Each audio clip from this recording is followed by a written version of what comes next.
Having a family member who finished only high school is a disgrace to the whole family. Engagement's off.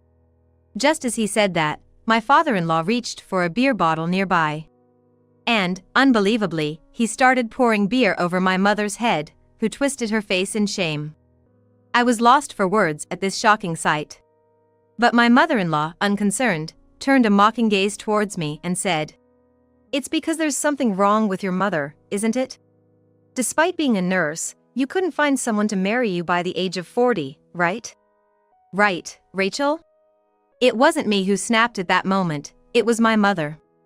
"Then I'll cancel the $200 million account." Of course, my in-laws must have thought she was joking.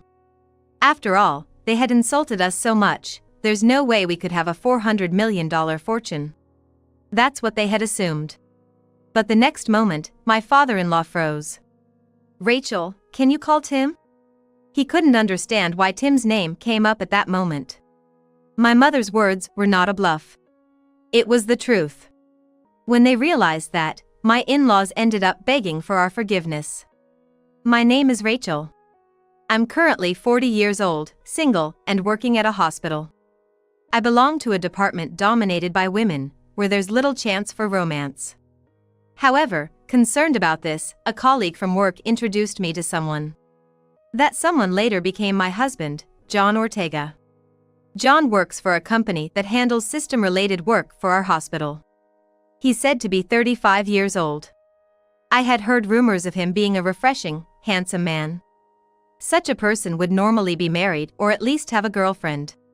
Yet, John had been single for several years. My hobbies are touring on big bikes, fishing, and I also like camping. I often go alone. In other words, he was a prime catch not often found on the marriage market. But spending time with John revealed his playful side and his kindness in always putting others first, and before I knew it, I was drawn to him. When I proposed we start dating, he happily agreed, and after about 6 months, we were in a serious relationship with marriage in mind. Everything with John was going incredibly smoothly. We were both of a certain age and even talked about moving in together. "Rachel, what do you think?" "I'm okay with us moving in together." "I think so too. Plus, if we want kids, considering my age, it's better to decide sooner rather than later." Fortunately, our lifestyles and values aligned perfectly, so we quickly rented an apartment and started living together. A month after we began cohabitating, I was relaxing at home after a night shift. Suddenly, the doorbell rang. I wasn't expecting any deliveries today, and we hadn't told anyone about our new place. Who could it be? Wondering, I went to answer the door, and there stood a woman I didn't know.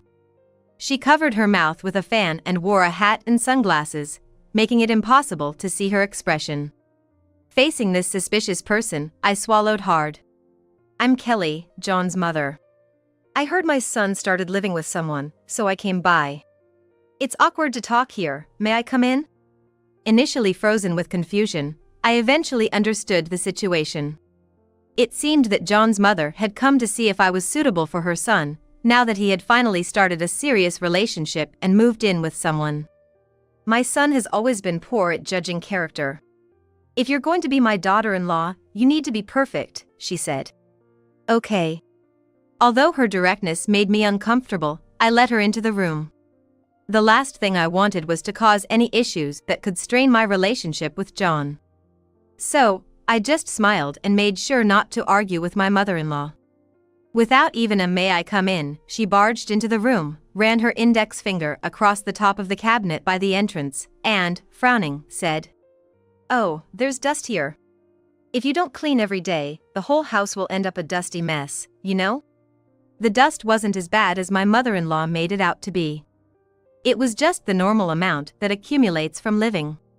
So, I was about to make an excuse on the spot, but she didn't even let me get that far and started saying, "Clean up now, and then serve some tea immediately." Normally, you'd offer it without being asked, right? Troubled as I was, I vacuumed and ventilated the room, then tidied up and called out to my mother-in-law. Then, with a huff, she said, "This is less than 30 points. As a wife, that's a failing grade," and blandly reported her grading. Reluctantly, I apologized and served her the tea as she demanded, only to be told, "This cheap stuff tastes awful," and when I served some snacks, "These are the worst knockoffs of luxury goods." Fuming with anger at my mother-in-law, who came unannounced only to say dreadful things, I told myself to endure it and kept quiet. After staying for about an hour and a half, it was unclear if she was satisfied, but she said, "Well, I'll let it go at this for now. But if you're serious about marrying my son, you better work harder. Frankly, you look quite old, and I was against it. But for now, just make sure not to act above your station," and left with that snide remark. Exhausted from my mother-in-law's surprise visit, I ended up falling asleep on the sofa without doing any housework or preparing dinner. Then, I was awakened by John returning from work. "Oh, sorry. I didn't manage to do anything around the house." As I hurriedly tried to get up and start on the chores, John gently spoke to me. "Don't be mad, just calm down." "What happened?" It's rare for Rachel to be sleeping like a log on the sofa. Though he asked as if he didn't know, I couldn't bring myself to say that his mother had come today, giving me looks as if she was assessing me. For the moment, I just told him about his mother's visit. His face immediately tensed up. And after a heavy sigh, he apologized. "Sorry, my mom must have said something rude, right? I'm really sorry." I hadn't even told him what happened today. Yet, he apologized as if he knew something. "Has something like this happened before?" Looking guiltily down, John shared. "My mom's a bit eccentric. She cares a lot about status." It seems my mother-in-law has a history of being harsh to John's previous girlfriends, ultimately causing them to break up. Maybe her sudden visit was an attempt to break us up as well. I had thought John was just not on the marriage market due to his unique hobbies, but it seems there was more to it. "I knew I had to tell you someday. I just didn't want to be disliked by you, Rachel. I'm sorry." John apologized again.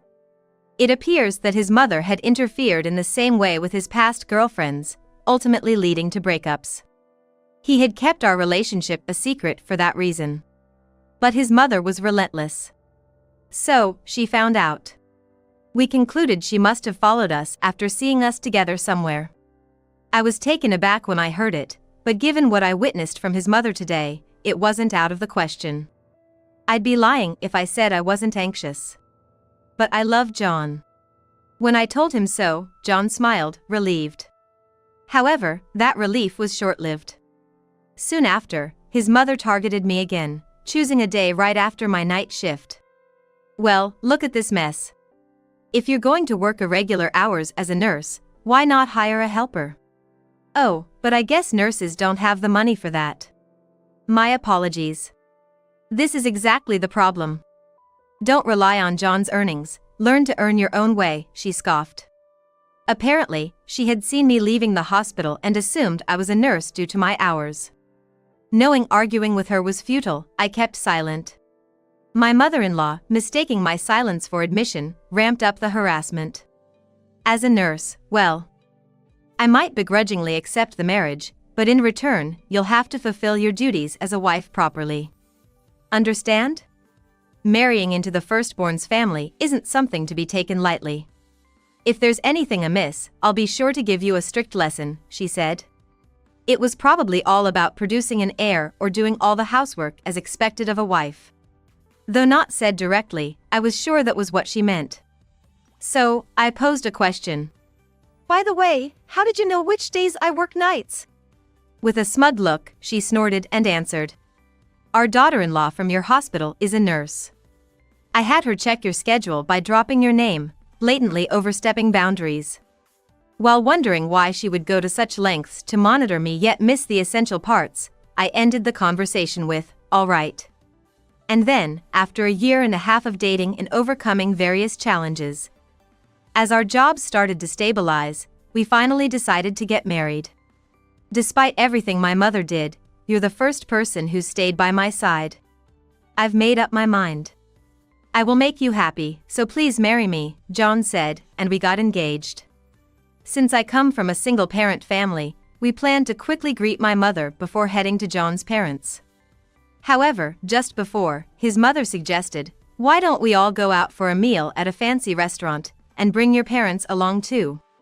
I sensed there was a catch. Despite my suspicions, I reminded myself this would be the last ordeal and arranged a meeting for the marriage introduction. On the day, we were led to a private room in a fancy restaurant I'd never entered before, where both families met for the first time. My mother-in-law was dressed in an expensive-looking dress, and my father-in-law was sharply dressed in an expensive suit. As soon as we sat down, he introduced himself with a self-satisfied look, handing out his business card as if it was something to brag about. Apparently, he was a big-shot bank president, and my mother, wide-eyed, murmured in awe, "That's impressive." Then, without anyone asking, my mother-in-law started boasting. "I graduated top of my class from a prestigious university and have been supporting the household since marrying my husband. I've raised our sons to be fine men, and I consider myself the epitome of a wife." She then implied that my mother should state her educational background, but John tried to change the subject too late. "And why do we not see Rachel's father here? I'm a single mother who raised her daughter alone." "So, there's no father present?" my mother answered with a slightly troubled look. Immediately, my in-laws began to smirk condescendingly. My mother-in-law mockingly laughed. "Then, you must have a low education level, right? A woman abandoned by her partner is less likely than a high school graduate." "And what about your education?" my father-in-law added insult to injury, trying to embarrass my mother further. Despite John and my attempts to intervene, they were relentless. Finally, my mother, her face twisted in shame, honestly answered, "I'm embarrassed to say, but I dropped out of college." My mother-in-law, like at our first meeting, snapped her fan closed and snorted, "Oh my, a college dropout. A family with a college dropout is a disgrace to the entire clan. The engagement is off." My father-in-law went as far as to say, causing me to tremble with anger. Then, my mother suddenly raised her head and protested to my in-laws. "My educational background has nothing to do with my daughter's marriage." But my mother-in-law turned to me, blatantly disparaging me. "It's because there's something wrong with your mother, isn't it?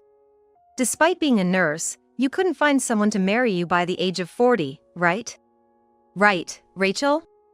The next moment, unbelievably, my father-in-law poured beer over my mother's head. "We are talking right now. You haven't been given permission to speak, have you?"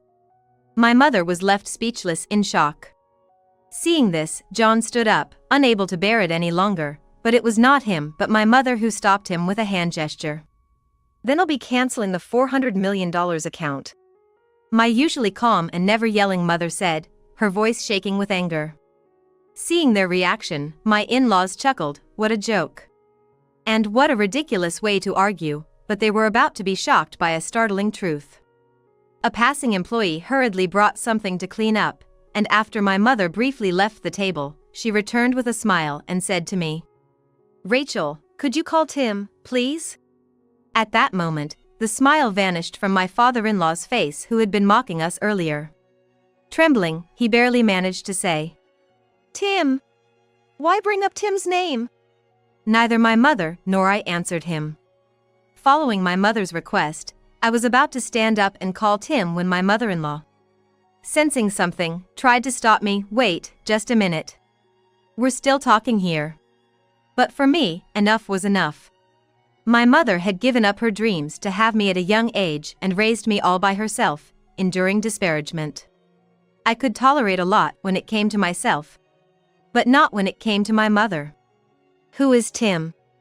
John looked puzzled, not keeping up with the conversation. So, I explained that Tim was the branch manager of the bank where my mother had an account. "My mother has an account worth $400 million, including cash deposits and various financial instruments like stocks. Given the amount, Tim, the branch manager, naturally handles her account," I said.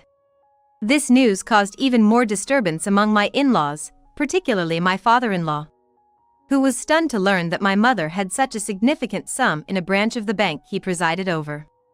He had thought it was all a bluff, but the mention of the branch manager's name and my move to actually call him made it seem all too real. Trying to salvage the situation, my father-in-law, maintaining a facade of composure, made a ridiculous suggestion. "Well, let's hear you out."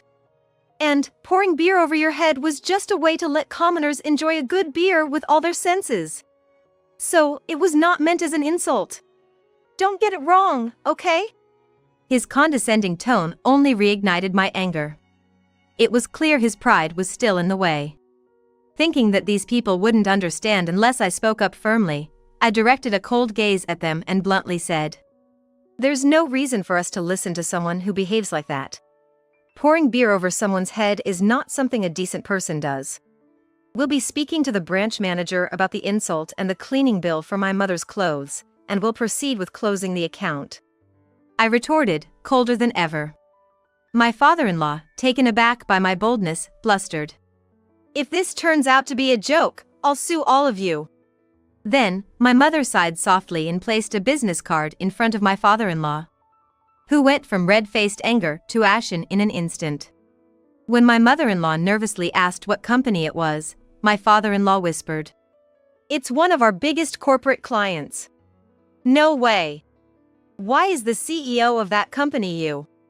My mother-in-law's face turned pale as she turned back to us.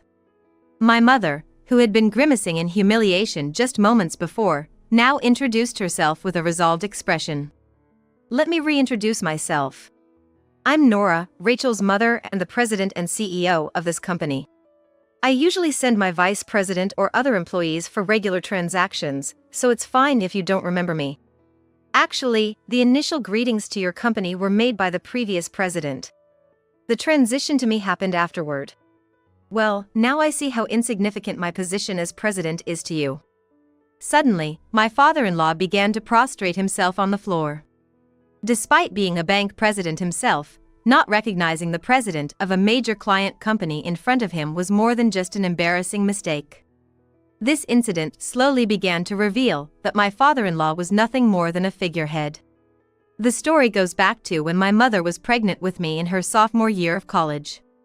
Known for her intelligence and popularity, she attended one of the top schools, dreaming of becoming a designer. Normally, students from her school would secure bright futures. But my mother couldn't give up her dream and even confronted her parents, my grandparents, wanting to attend a design school instead. "I want to go to a design school for further studies. I've decided I want to pursue a career in design." Of course, my grandparents were opposed. They refused to support her financially if she chose a design school over the college, leading to a lot of frustration for my mother. That's when she reconnected with my father, her middle school classmate. My father, a college dropout working on construction sites. And my mother hit it off, leading to my mother getting pregnant at 17. I was scolded severely, not just by my teachers and friends, but my parents were furious. They refused to pay the rest of my school fees, so I couldn't take a leave of absence and had to drop out. I had to give up my dream of becoming a designer. But I'm glad I got pregnant with Rachel. That's something I'm sure of. My mother recounted with sincerity in her eyes. However, my mother-in-law sneered and countered. "Of course, getting pregnant as a student and then being forced to drop out is expected, isn't it? Why state the obvious as if it's something noble? It's nothing but a result of your own actions, and not a story worth praising. Plus, being abandoned by the very person who got you pregnant, how pathetic. And what does this have to do with the current situation? Are you trying to garner sympathy? Ha, don't make me laugh." Then my mother, narrowing her eyes, continued her story calmly. After being forced to drop out of school and disowned by her family, she lived with my father, the child's father. They were indeed married. My father had promised to take responsibility and married my mother, but he collapsed suddenly at work one day and never came home. My mother heard from the company presidents at the time how it was a great loss because my father was a very hard worker and sincere. With no diploma and no chance of pursuing her dream as a designer anymore. My mother had a duty to raise me properly. That required money, so she resolved to speak to the president at the time. "Please let me work here. I'll carry heavy things, I'll get any qualifications needed. I don't need any special allowances or treatment, just please let me work here." And so, my mother became a rare female construction worker at the time. To my father-in-law, who looked puzzled, my mother said with a calm face. A small company that only had 10 employees at the time has grown this big. I still believe that's something to be proud of. My father-in-law, who hadn't caught on yet, finally seemed to realize what she meant. You can't mean you're the successor of that company, and after taking over as president, you've grown it to this size. My mother just smiled, which only made my father-in-law more anxious. He started fidgeting, clearly unsettled. It seemed my mother-in-law realized as well, and despite having demeaned my mother earlier, she now looked visibly shaken, her eyes darting around. Wait, if you put it that way, it sounds like that small company is now this big company we have a major contract with. Surely, a dropout couldn't possibly. But then, both of them looked back at my mother's business card again. My mother nodded smugly. My in-laws trembled, realizing the person they had looked down upon had climbed from the depths to become a true success story. You judged my mother based on her being a dropout or leaving college, right? But to her now, being a dropout or anything like that doesn't matter. She's achieved success on her own and raised me well. That's the reality, I said. My father-in-law, being a big bank president, must have understood the magnitude of my mother's achievements. It was time to press the point. Sure, getting pregnant and giving birth have many risks. But because of my mother's decision, I am here today, and she raised me to be the person I am. You can't twist this fact. With the results to show for it, why do you find joy in nitpicking the process? Is that the right thing to do? Unable to bear my cold gaze, my father-in-law averted his eyes, looking frustrated. My mother-in-law, still trying to find some way to retort, muttered. Okay, so your mother is amazing. But you're just a nurse. Planning to live off your mother and husband's money, huh? How disappointing. You're just riding on your mother's coattails, how pathetic. Just because your mother is incredible doesn't make you special, you know?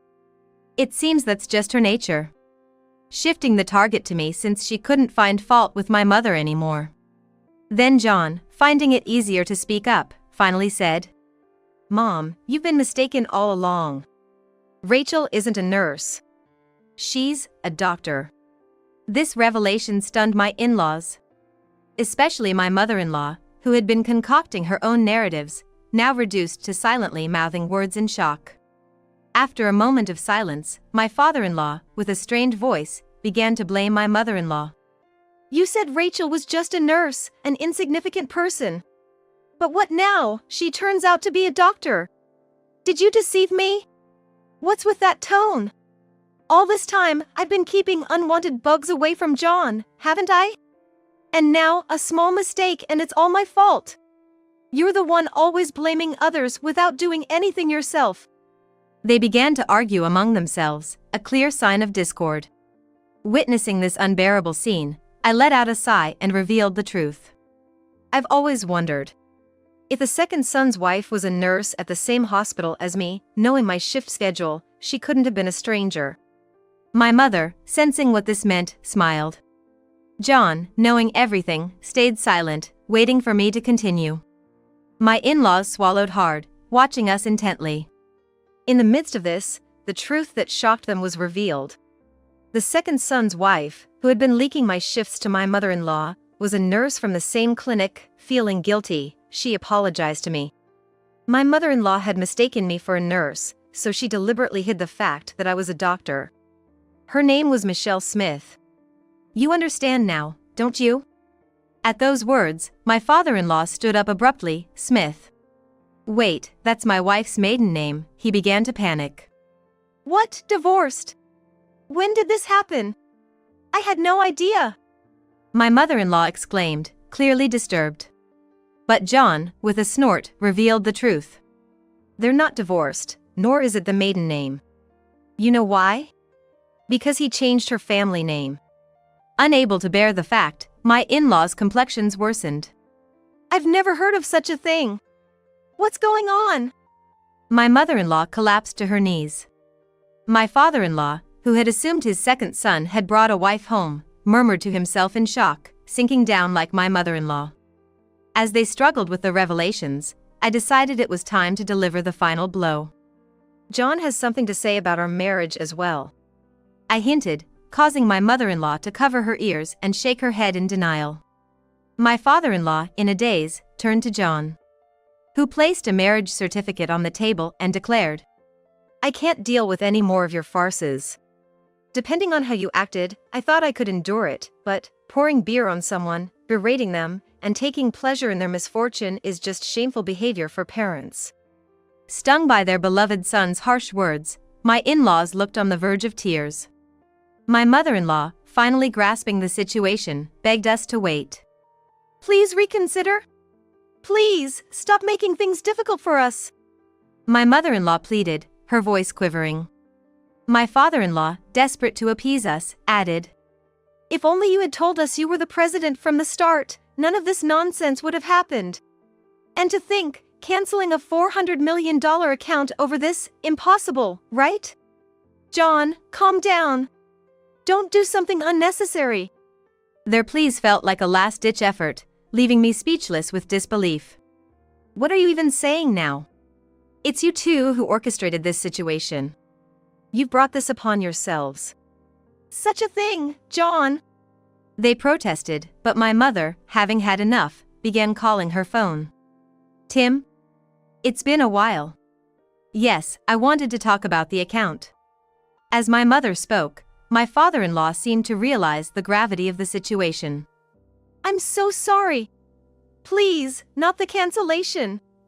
However, my mother, looking on with a cold gaze, sharply retorted, "If I weren't the president of one of your bank's major clients, but instead a single mother working night shifts or juggling part-time jobs, would you have apologized to us face to face?" Unable to respond immediately, John quickly backed up my mother. "Dealing with people who judge others solely based on appearances or titles is not something we're willing to tolerate.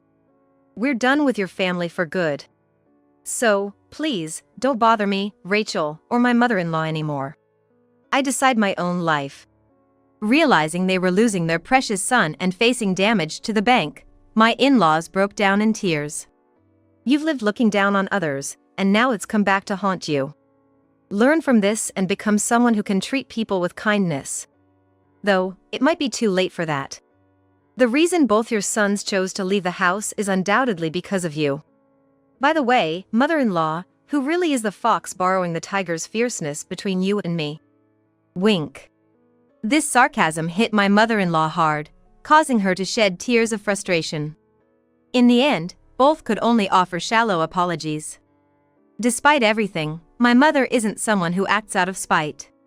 But questioning whether having him as the bank president was the right choice, she discussed the incident in front of the board members, prompting the dignitaries to call an emergency meeting.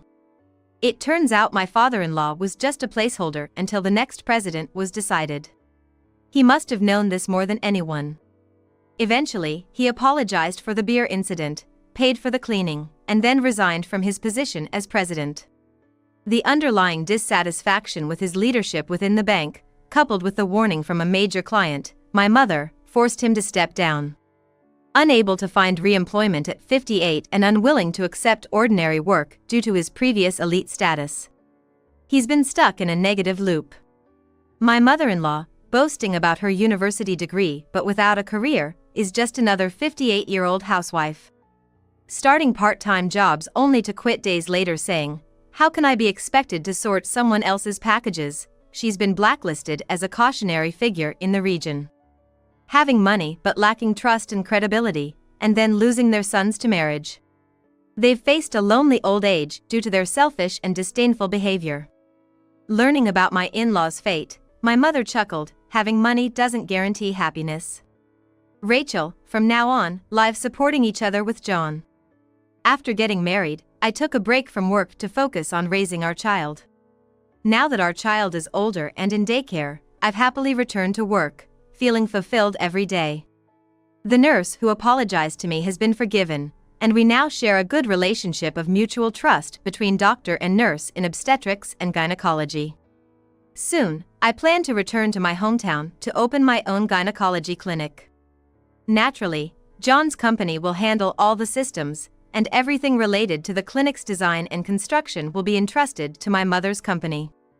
After giving up her dream once, my mother, through immense effort, expanded the company my father was part of and now runs a construction company capable of handling design work.